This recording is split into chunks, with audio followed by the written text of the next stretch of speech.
Imaginez un hangar militaire où la tension est palpable. Maya Johnson, 28 ans, une femme noire, se tient fière dans son uniforme de l'US Air Force, comme une armure forgée par 6 ans de service. Autour d'elle, 150 regards la jugent. Certains amusés, d'autres pleins de mépris. Le colonel Marcus Whitfield, habitué à imposer sa volonté, lâche « Enlève cet uniforme, ma fille. Tu n'as rien à faire ici. » Ces mots résonnent comme une gifle, et le silence qui suit est oppressant. Mais Whitfield ne sait pas qu'il vient d'allumer la mèche d'une explosion qui va balayer son arrogance et ébranler toute une culture militaire. Maya, les mains tremblantes non de peur mais d'une colère incandescente, sent le poids de son uniforme. Chaque ruban, chaque médaille, chaque insigne raconte des missions si secrètes que le Pentagone en nie l'existence. Pourtant, ici, elle n'est qu'un symbole. La pilote noire photogénique des affiches de recrutement. Transférée depuis 3 mois à la base d'Angly pour intégrer des talents émergents, elle subit humiliation et sabotage. Brad Sullivan, fils de sénateur et incarnation du privilège, la raille dès le premier jour, notre nouveau quota de diversité est arrivé. Les rires de l'escadron lui lacèrent le cœur. Son équipement tombe en panne, ses rapports s'évaporent, ses demandes de vol sont ignorées. Mais Maya consigne tout, chaque insulte, chaque blague raciste, chaque sourire cruel. Whitfield, le ton venimeux, assène. Quelques heures dans un simulateur font de toi un pilote de chasse? Ce programme de diversité est une farce. On parle de F-22 à 150 millions, pas de jouets. Maya ferme les yeux, repensant à la promesse de son frère, mort 2 ans plus tôt dans une mission classifiée. « Je te parlerai d'endroits inimaginables, Maya », avait-il dit. Il n'est jamais revenu. Et aujourd'hui, on lui ordonne de retirer l'uniforme qui porte son honneur. Sous les regards moqueurs et les téléphones qui filment, elle obéit. Lentement, elle détache ses médailles. L'étoile de bronze pour bravoure au Moyen-Orient, la médaille de l'air pour 25 missions de combat, l'insigne de pilote d'élite, privilège de seulement 200 pilotes au monde. Chaque décoration heurte le béton dans un écho funèbre. Brad Sullivan, un sourire suffisant aux lèvres, filme « Enfin, quelqu'un dit la vérité. Une femme noire dans un F-22 ? Une blague. » Personne ne voit le sourire discret de Maya lorsqu'elle touche une dernière décoration anonyme, remise par le général Morrison pour une mission approuvée par le président. Elle plie son uniforme, se redresse, et fixe Whitfield avec une assurance qui ébranle son arrogance. « Merci, colonel, de m'avoir montré qui vous êtes. Et merci de m'avoir rappelé qui je suis. » Son téléphone vibre dans sa poche. Un message crypté, colis livré. Autorisation confirmée. 72H. Ces hommes ignorent que Maya Johnson n'est pas une simple pilote. Elle est Ghost, une légende dont les dossiers secrets terrifient le Pentagone.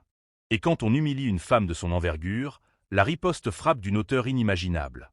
3 jours plus tard, Maya rencontre le général Morrison, son mentor. Elle lui présente un dossier explosif. Des mois de discrimination documentée, des sabotages, des vidéos moqueuses de Sullivan cumulant des milliers de vues. Morrison, stupéfait, murmure « Mon Dieu, Maya, comment as-tu eu tout ça ?» Elle sourit « Vous m'avez bien entraîné, général. Documentez tout. Anticipez 3 coups d'avance. » Elle exige une démonstration publique pour prouver sa valeur. Morrison hésite. « Ça révélera tes missions secrètes, ton vrai grade. Tu ne seras plus jamais normal. » Maya rétorque. La normalité?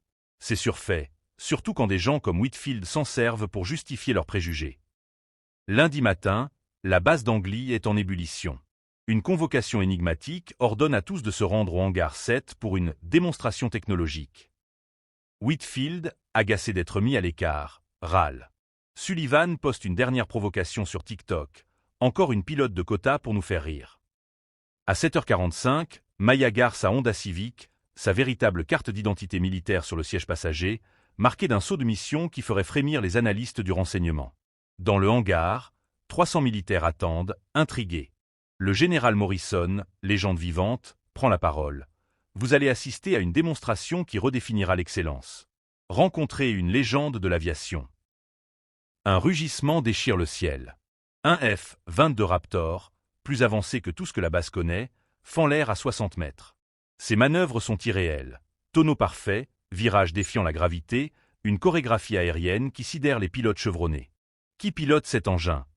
Murmure quelqu'un. Sullivan filme, mais ses mains tremblent. Whitfield blêmit. La voix du contrôle aérien grésille. Ghost, demandez autorisation d'atterrir et présentez-vous. Le 22 atterrit avec une précision chirurgicale. La pilote descend, ôte son casque, et ses cheveux noirs cascadent sur ses épaules. Un silence de mort s'abat. Non, c'est impossible, bredouille Sullivan, son téléphone tombant au sol. Maya s'avance. Je suis la lieutenant-colonel Maya Ghost Johnson. Depuis 2 ans, je me fais passer pour une mécanicienne pour observer comment vous traitez ceux que vous jugez inférieurs. Les résultats sont instructifs. Morrison enchaîne. Le lieutenant-colonel Johnson est le seul pilote à avoir abattu 6 avions ennemis en combat réel. Elle détient 47 décorations, dont 2 Silver Star classifiées. Un écran descend, affichant des preuves accablantes. Les vidéos de Sullivan, les sabotages de Whitfield, la discrimination contre 23 militaires issus de minorités. Maya fixe Whitfield, vous avez falsifié des dossiers, détruit des carrières. Et vous, Sullivan, vos 47 vidéos dénigrant les femmes et les minorités ont atteint 200 000 vues. Bravo, vous êtes une star. Morrison conclut. Colonel Whitfield, vous êtes révoqué pour discrimination et falsification. Sullivan, vous êtes banni des installations militaires. Une enquête criminelle est ouverte. Whitfield s'effondre, son uniforme pendant misérablement. Sullivan, en larmes, balbutie, mon père peut arranger ça. Maya secoue la tête, vous avez choisi la cruauté. Assumez. 6 mois plus tard, Maya dirige l'Académie d'excellence de l'aviation militaire, un programme révolutionnaire qu'elle a créé. Le hangar de son humiliation porte une plaque, centre d'entraînement du lieutenant-colonel Maya Ghost Johnson. Whitfield, ruiné, est vigile de nuit. Sullivan, poursuivi en justice, est blacklisté par l'aviation civile. L'Académie de Maya affiche un taux de réussite de 98%, avec la moitié des diplômés issus de minorités. Son manuel, Leadership Beyond Bias, est étudié mondialement.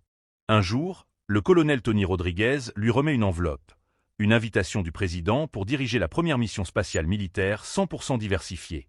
Maya sourit, regardant une photo de ce jour fatidique, puis une autre du hangar rempli de cadets unis par l'excellence. « Ils ont essayé de m'humilier, dit-elle. Mais l'humiliation ne marche que si on y croit. Je savais qui j'étais. C'est eux qui devaient le découvrir. » Un message arrive.